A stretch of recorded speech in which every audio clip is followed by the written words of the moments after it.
Tempo छाप पर button दबेबै शोभा देवी के जितेबै। टेम्पू छाप पर बटन दबेबै मनोज राणा के जितेबै। जी हाँ, याद रखिए मेरे मतदाता साथियों, गरीब किसान और मेरे मजदूर भाइयों, इस बार अपने इस कीमती वोट को एक सही जगह पर उपयोग करना है। याद रखिए, जो इस बार आपका वोट खरीदेगा वो कल आपको बेचेगा।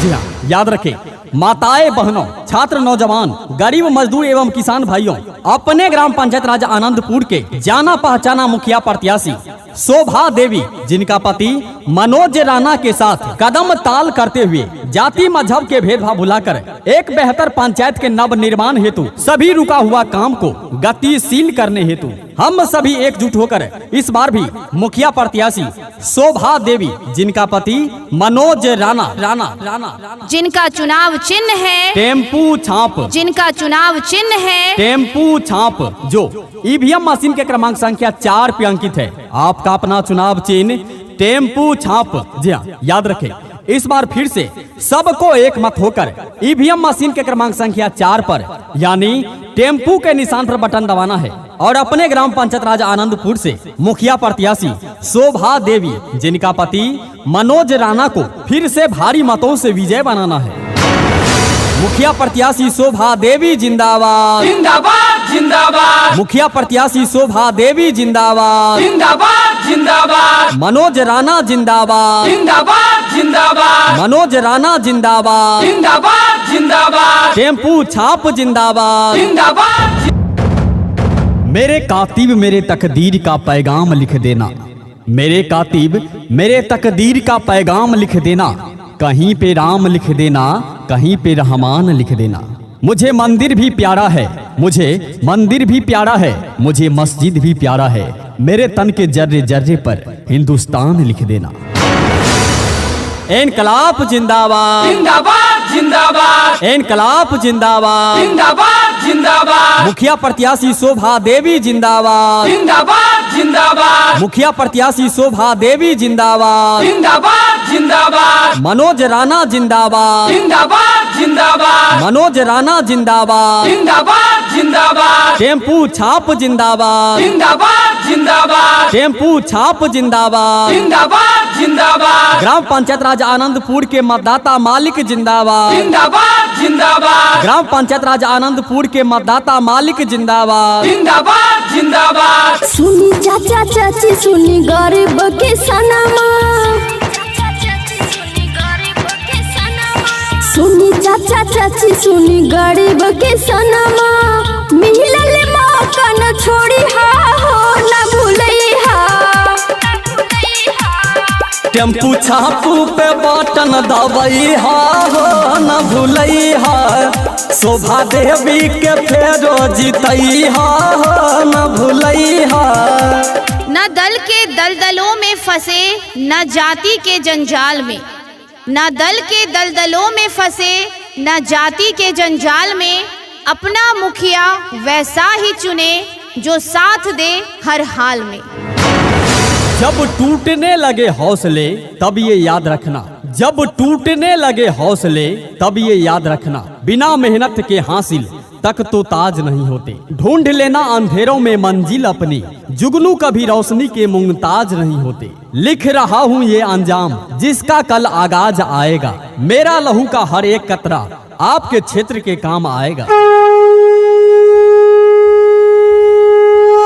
जी हाँ, ध्यान देंगे बिहार में एक बार फिर पंचायत चुनाव का शंखनाद हो चुका है और इस पंचायत चुनाव के समर में हमें अपने ग्राम पंचायत राज आनंदपुर से एक ऐसे व्यक्ति को मुखिया पद पर निर्वाचित करना है जो हमारे क्षेत्र के तमाम समस्याओं को अच्छे तरह जानते और पहचानते हैं और उसे खत्म करने की क्षमता भी रखते हैं। और वे हैं अपने पंचायत में 5 वर्षों से सेवा देने वाली मुखिया प्रत्याशी शोभा देवी, जिनका पति मनोज राणा जिनका चुनाव चिन्ह है टेम्पू छाप, जिनका चुनाव चिन्ह है टेम्पू छाप, जो ईवीएम मशीन के क्रमांक संख्या 4 पे अंकित है। आपका अपना चुनाव चिन्ह टेम्पू छाप। जी हाँ, याद रखें इस बार फिर से सबको एक मत होकर ईवीएम मशीन के क्रमांक संख्या 4 पर यानी टेम्पू के निशान पर बटन दबाना है और अपने ग्राम पंचायत राज आनंदपुर से मुखिया प्रत्याशी शोभा देवी जिनका पति मनोज राणा को फिर से भारी मतों से विजय बनाना है। मुखिया प्रत्याशी शोभा देवी जिंदाबाद, जिंदाबाद जिंदाबाद, मुखिया प्रत्याशी शोभा देवी जिंदाबाद, जिंदाबाद जिंदाबाद, मनोज राणा जिंदाबाद, जिंदाबाद जिंदाबाद, मनोज राणा जिंदाबाद, जिंदाबाद जिंदाबाद, टेम्पू छाप जिंदाबाद, जिंदाबाद जिंदाबाद, टेम्पू छाप जिंदाबाद, जिंदाबाद जिंदाबाद। करे मन में विचार मिट गइल अधिकार दीदी कबले संकट रही चुने निक उम्मीदवार जेकर मनबा विचार चाची एकरे के विजय बनाई। चाचा हर घर गुंजताटे एक ही गो नाम सब मिले एक जीताई पूरा होई सब काम। कोनो वोट कटवा के बात में चाची अब की नाही तो जय हो न भूलई हा। टेम्पू छापू पे बटन दबई हो न भूलई हा। शोभा देवी के फेरो जीतई हो न भूलई हा। हवा चली अब गली गली इस हवा में मुझको बहने दो। हवा चली अब गली गली इस हवा में मुझको बहने दो। पहले खुद के खातिर जीता था अब पंचायत की खातिर जीने दो। जी हाँ, ध्यान देंगे ग्राम पंचायत राज आनंदपुर के सभी जनता जनार्दन भैया भाभी चाचा चाची बड़े बुजुर्गों और नौजवान युवा साथियों आप सभी सहयोग करें, मतदान करें और अपने क्षेत्र के उत्थान में मुखिया प्रत्याशी शोभा देवी जिनका पति मनोज राणा एक ऐसे व्यक्तित्व वाले व्यक्ति हैं जो हर धर्म, हर जाति, हर समाज का, हर तप, हर वर्ग को एक सूत्र में बांधकर अपने ग्राम पंचायत राज आनंदपुर में विकास की गंगा बहाना चाहते हैं। सरकारी योजना के सभी लाभार्थी तक ईमानदारी पूर्वक लाभ पहुंचाना चाहते हैं। जी हाँ, अगर आप सभी अपने ग्राम पंचायत राज आनंदपुर में फिर से सेवा करने का मौका देंगे तो सड़क पर जल जमाव की स्थिति खत्म करना हमारी प्राथमिकता होगी। पशु चिकित्सा की व्यवस्था की जाएगी, स्वास्थ्य केंद्र की व्यवस्था की जाएगी, सिंचाई के लिए व्यवस्था की जाएगी और उच्च शिक्षा की भी व्यवस्था की जाएगी। जी हाँ, इतना ही नहीं, वृद्धा पेंशन हो, राशन कार्ड हो, किसान निधि कार्ड हो, कन्या विवाह, प्रधानमंत्री आवास योजना का लाभ हो या लेबर कार्ड का लाभ हो, हर योजना का लाभ सीधे आप तक पहुंचाने की क्षमता रखते हैं आपके ग्राम पंचायत राज आनंदपुर के मुखिया प्रत्याशी शोभा देवी जिनका पति मनोज राणा, जिनका चुनाव चिन्ह है टेम्पू छाप, जिनका चुनाव चिन्ह है टेम्पू छाप जो ईवीएम मशीन के क्रमांक संख्या 4 पे अंकित है। आपका अपना चुनाव चिन्ह टेम्पू छाप। जी हाँ, याद रखें इस बार फिर से सबको एक मत होकर ईवीएम मशीन के क्रमांक संख्या 4 पर यानी टेम्पू के निशान पर बटन दबाना है और अपने ग्राम पंचायत राज आनंदपुर से मुखिया प्रत्याशी शोभा देवी जिनका पति मनोज राणा को फिर से भारी मतों से विजय बनाना है। मुखिया प्रत्याशी शोभा देवी जिंदाबाद, जिंदाबाद जिंदाबाद, मुखिया प्रत्याशी शोभा देवी जिंदाबाद, जिंदाबाद जिंदाबाद, मनोज राणा जिंदाबाद, जिंदाबाद जिंदाबाद, मनोज राणा जिंदाबाद, जिंदाबाद जिंदाबाद, टेम्पू छाप जिंदाबाद, जिंदाबाद जिंदाबाद, टेम्पू छाप जिंदाबाद, जिंदाबाद जिंदाबाद। बनी गली नाला रोड सब मिली गड़ी बूटी चाची चौमुखी विकास होई मिली रोजी रोजगार वोट जाई ना बेकार चाची एक मेरे देखी आजमाई। चाचा एक में लौकताटे गाँव के विकास एक बेर जीताई करी विश्वास। एक एक वोट के फर्ज निभाई सब मिले कर जीतई हा हो न भूलई हा। टेम्पू छापू पे बटन दबई हा हो न भूलई हा शोभा देवी के फेरो जीतई हा हो न भूलई हा।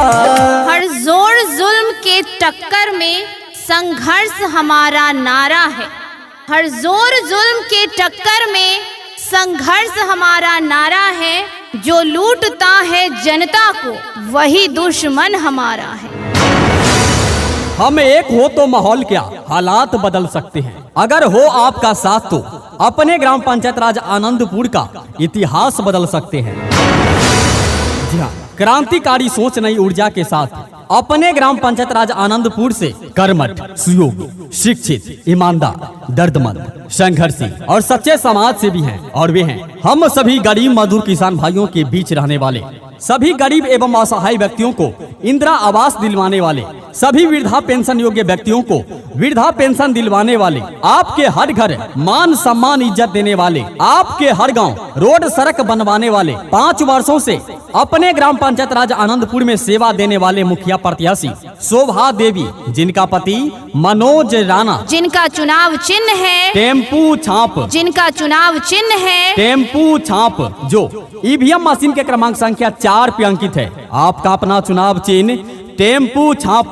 जी हाँ, याद रखें, इस बार फिर से सबको एक मत होकर ईवीएम मशीन के क्रमांक संख्या 4 पर यानी टेम्पू के निशान पर बटन दबाना है और अपने ग्राम पंचायत राज आनंदपुर से मुखिया प्रत्याशी शोभा देवी, जिनका पति मनोज राणा को फिर से भारी मतों से विजय बनाना है। मुखिया प्रत्याशी शोभा देवी जिंदाबाद, जिंदाबाद जिंदाबाद, मुखिया प्रत्याशी शोभा देवी जिंदाबाद, जिंदाबाद जिंदाबाद, मनोज राणा जिंदाबाद, जिंदाबाद जिंदाबाद, मनोज राणा जिंदाबाद, जिंदाबाद जिंदाबाद, टेम्पू छाप जिंदाबाद, जिंदाबाद जिंदाबाद, टेम्पू छाप जिंदाबाद, जिंदाबाद जिंदाबाद। सब मिल चलो मतदान करैले काका काकी भैया यो। टेम्पू छाप पर बटन दबे शोभा देवी के जीते भैया। टेम्पू छाप पर बटन दबे मनोज राणा के जीते भैया। सब मिल चलो मतदान करैले काका काकी भैया यो। टेम्पू छाप पर बटन दबे शोभा देवी के जीते भैया। टेम्पू छाप पर बटन दबे मनोज राणा के जीते भैया। न पूछो कि मेरा मंजिल कहाँ है, न पूछो कि मेरा मंजिल कहाँ है, अभी तो बस सफर शुरू किया है। न हारूंगा हौसला उम्र भर, न हारूंगा हौसला उम्र भर, मैंने किसी और से नहीं ये वादा खुद से किया है।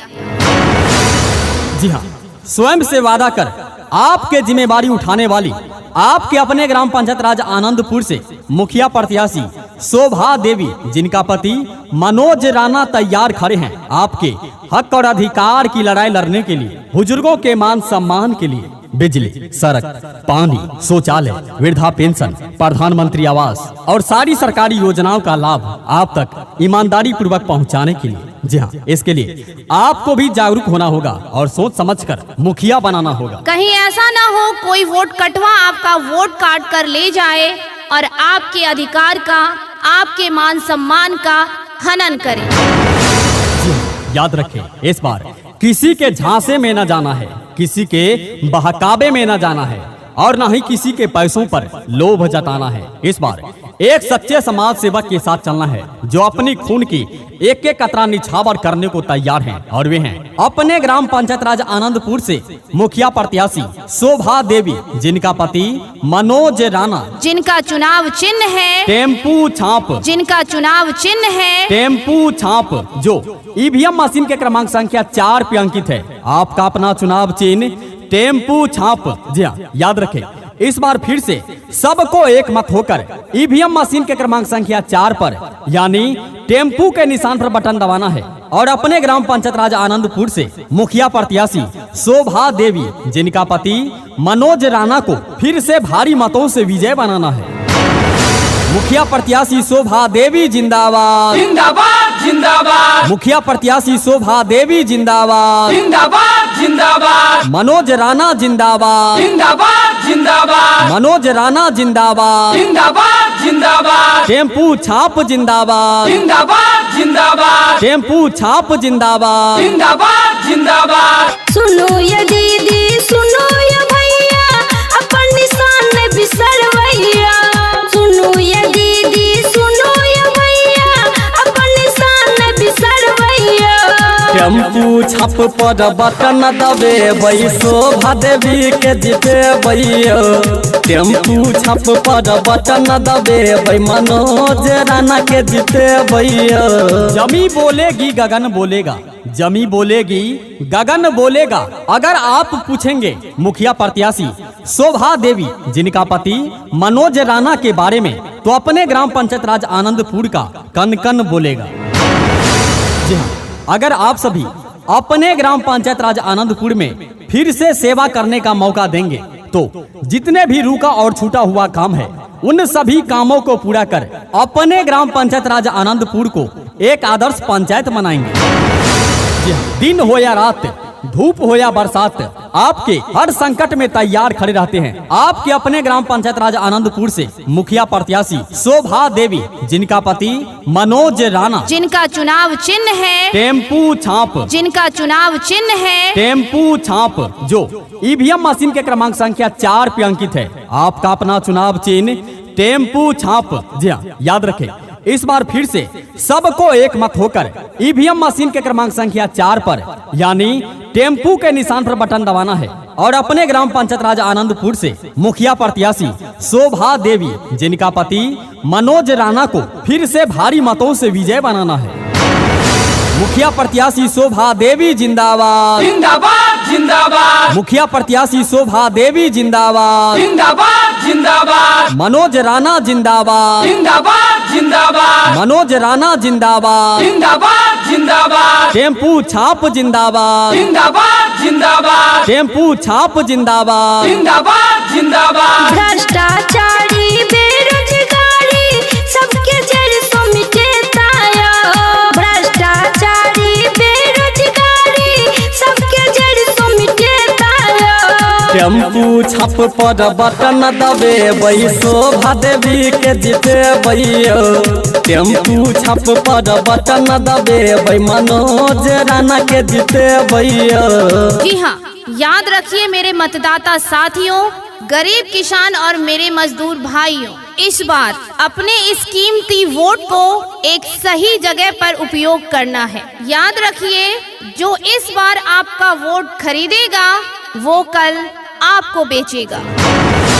जी हाँ, याद रखें, माताएं बहनों, छात्र नौजवान, गरीब मजदूर एवं किसान भाइयों, अपने ग्राम पंचायत राज आनंदपुर के जाना पहचाना मुखिया प्रत्याशी शोभा देवी जिनका पति मनोज राणा के साथ कदम ताल करते हुए जाति मजहब के भेदभाव भुलाकर एक बेहतर पंचायत के नव निर्माण हेतु सभी रुका हुआ काम को गतिशील करने हेतु हम सभी एकजुट होकर इस बार भी मुखिया प्रत्याशी शोभा देवी जिनका पति मनोज राणा जिनका चुनाव चिन्ह है टेम्पू छाप, जिनका चुनाव चिन्ह है टेम्पू छाप, जो ईवीएम मशीन के क्रमांक संख्या 4 पे अंकित है। आपका अपना चुनाव चिन्ह टेम्पू छाप। जी हाँ, याद रखें, इस बार फिर से सबको एक मत होकर ईवीएम मशीन के क्रमांक संख्या 4 पर यानी टेम्पू के निशान पर बटन दबाना है और अपने ग्राम पंचायत राज आनंदपुर से मुखिया प्रत्याशी शोभा देवी जिनका पति मनोज राणा को फिर से भारी मतों से विजय बनाना है।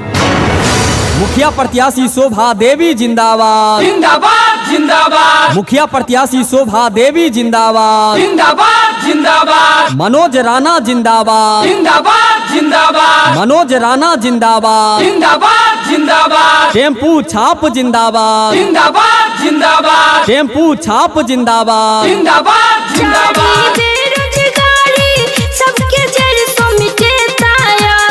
भ्रष्टाचारी बेरोजगारी सबके जड़ सो मिटे ताया। टेम्पू छाप पर बटन दबे शोभा देवी के जीते भैया। टेम्पू छप पर बटन दबेबै मनोज राणा के जीतेबै।